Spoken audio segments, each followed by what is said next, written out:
नमस्कार मैत्रिणींनो, मी कविता तुमचं स्वागत करत आहे आपल्या विदर्भाची चव या चॅनलमध्ये. तर आज आपण करणार आहे मस्त अशी विदर्भातील स्पेशल दुधी भोपळ्याची भाजी.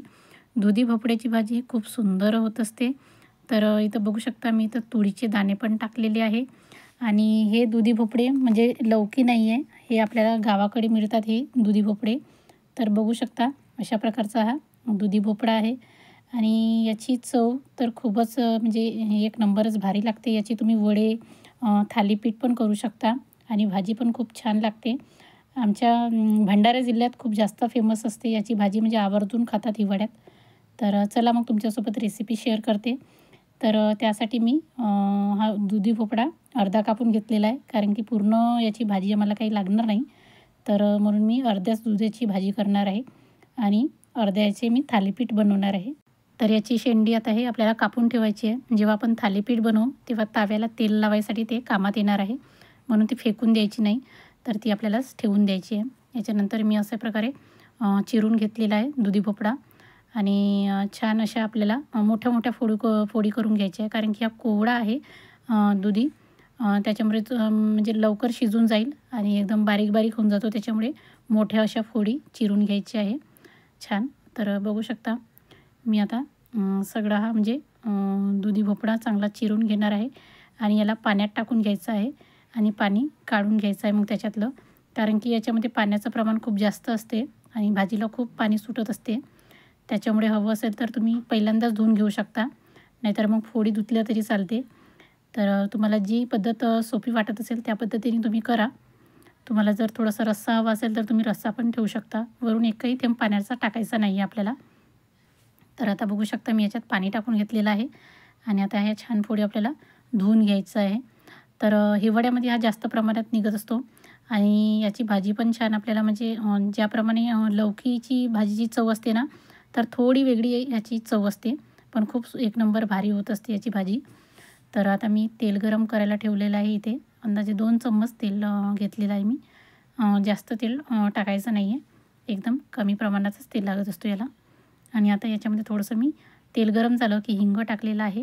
हिंग ऑप्शनल आहे. तर त्याच्यानंतर जिरा, मोहरी आणि थोडेसे जर तुमच्याकडे तीळ असतील तर तीळ आवर्जून घाला, छान लागते. माझ्याकडे नव्हते तीळ, त्याच्यामुळे मी काही टाकलेले नाही आहे.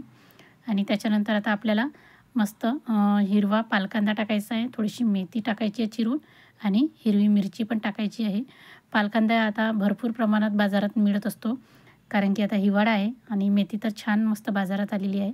तर हे सगळं हिरवं पालेभाज्या आपल्याला टाकून द्यायचं आहे. मेथी, हिरवा कांदा आणि हिरवी मिरची आणि छान तडतडू द्यायचं आहे एकदम कमी गॅसवर आणि छान आपल्याला याला मिक्स करून घ्यायचं आहे.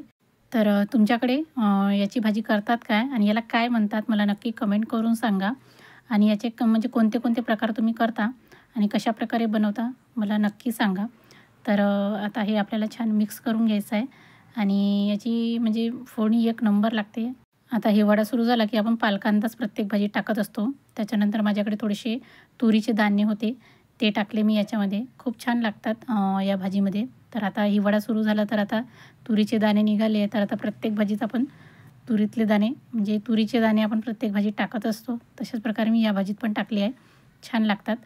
तर आता आपल्याला एक वाफ काढून घ्यायची आहे आणि वाफ काढून घेतल्यानंतर दाणे पण छान शिजलेले आहेत तेलामध्ये आणि आपल्या भाज्या पण छान झालेल्या आहे. आणि आता याच्यानंतर आपल्याला जे काही मसाले आहे ते ॲड करून घ्यायचे आहे याच्यामध्ये. तर सर्वप्रथम मी हळद पावडर टाकलेला आहे. आपण मिरची टाकली आहे त्याच्यामुळे तिखट ॲड करणार नाही. त्याच्यानंतर धनिया पावडर टाकणार आहे. धनिया पावडर टाकल्यानंतर आपल्याला थोडंसं मीठ टाकायचं आहे चवीपुरतं. तुम्हाला लागेल तेवढं, खूप जास्त प्रमाणात टाकायचं नाही आहे. आणि त्याच्यानंतर आता आपल्याला हे छान मिक्स करून घ्यायचं आहे. याच्यामध्ये टमाटर वगैरे आपण तुम्हाला ऑप्शनल आहे. तुम्हाला चवीसाठी पाहिजे असेल तर तुम्ही टमाटर टाकू शकता. पण मी टमाटर न टाकता ही भाजी बनवणार आहे. टमाटर टाकले तर थोडीशी वेगळी टेस्ट येते. पण आमच्या घरी टमाटर न टाकताच ही भाजी आवडत असते, त्याच्यामुळे मी टमाटर काही टाकलेलं नाही.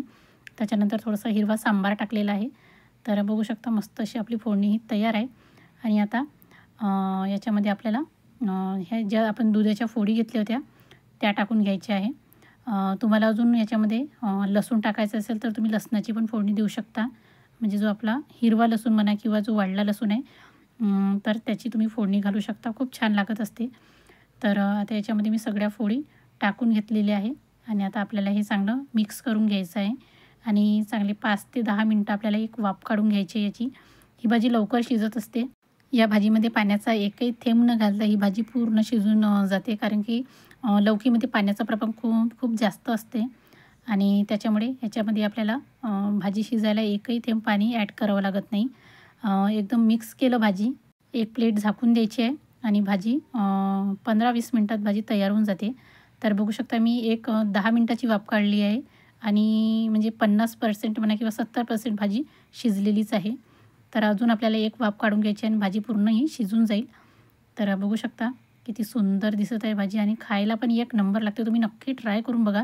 जर तुम्हाला बाजारात किंवा कुठं पण म्हणजे अशा प्रकारचा दुधी भोपळा जर भेटला तर नक्की ट्राय करून बघा आणि या पद्धतीने नक्कीच करून बघा भाजी. तर आता आपल्याला अजून 5-1 मिनटं एक वाफ काढून घ्यायची आहे आणि बघू शकता 5 मिनटानंतर आपली भाजी एक नंबर अशी तयार आहे. तर हे तुम्ही भाकरीसोबत, ज्वारीच्या भाकरीसोबत किंवा गरम-गरम भातासोबत एक नंबर लागते. आता हिवाळ्यामध्ये आमच्या भंडारा जिल्ह्यामध्ये ही भाजी म्हणजे सगळ्यांचीच फेवरेट आहे. नक्की आवर्जून करतात. काही ठिकाणी, काही भागामध्ये जसं की आता नागपूर जिल्ह्यामध्ये हे देवाला वाहिलेले असतात म्हणून काही लोक भाजी नाही खात याची. पण आमच्याकडे भंडारा जिल्ह्यामध्ये याची तर भाजी आवर्जून नक्की खातात. तर आणि याचे वेल घरोघरी दिसतात तुम्हाला, घरोघरी. आणि याचे थालीपीठ, वडे हे तर आवर्जून आम्ही बनवत असतो.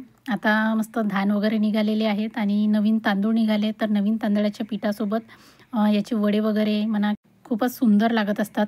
तर तुमच्याकडे जर भेटलं तर तुम्ही नक्की ट्राय करून बघा आणि तुम्हाला ही रेसिपी कशी वाटली मला नक्की कमेंट करून सांगा. आणि तुम्ही जर माझ्या चॅनलवर नवीन असाल तर चॅनलला नक्की लाईक करा, शेअर करा आणि सबस्क्राईब करायला अजिबात विसरू नका. तर तयार आहे मस्त अशी आपली दुधी भोपळ्याची भाजी, एक नंबर अशी.